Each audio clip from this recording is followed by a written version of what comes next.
እግዚአብሔር በሚሰጠው ጊዜ ይሰጣል። አትጨነቁ። እርሱ ስለኛ ምን እንደሚያስፈልገን እኮ ያውቃል። ሳንለምነው ያውቃል። ሳንጠይቀው ይሰጠናል። ለምንድነው ተጨንቀን ከአእምሮ ውጭ ምን ሆነው? ለምንድነው ከመረጋጋት ምን ወጣው? በመጠን መኖርን መልመድ። ተጨንቆ በቁመቱ አንድ ክንድ መጨመር የሚችል ማን ነው ይላል። ተጨንቆ ማንም ሰው ምንም ፈቀቅ ማድረግ አይችልም። መጨነቅ ፈቀቅ አያረግም። በተለይ ወጣቶች በዚህ ዘመን ተደጋገፉ፣ ተበረታቱ።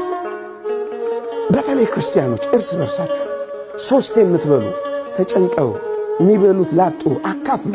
ወገኖቼ ወደኛ የሚመጣ የየትኛውም ሀብት የኔና የናንተ ብቻ አይደለም። እደግመዋለሁ፣ የኔና የናንተ ብቻ አይደለም። እንድናከፋፍል ነው ለኔና ለናንተ የተሰጠ።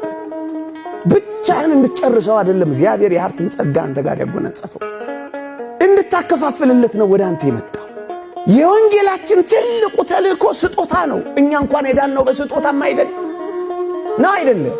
ትልቁ ጸጋችን እኮ ስጦታ ነው። መጽሐፍ ቅዱሳችንን ገልበጥ አርጋችሁ ስታዩት የሚያስፈልጋቸውን ባትሰጧቸው ምን ይጠቅማቸዋል እኮ ነው ያለው።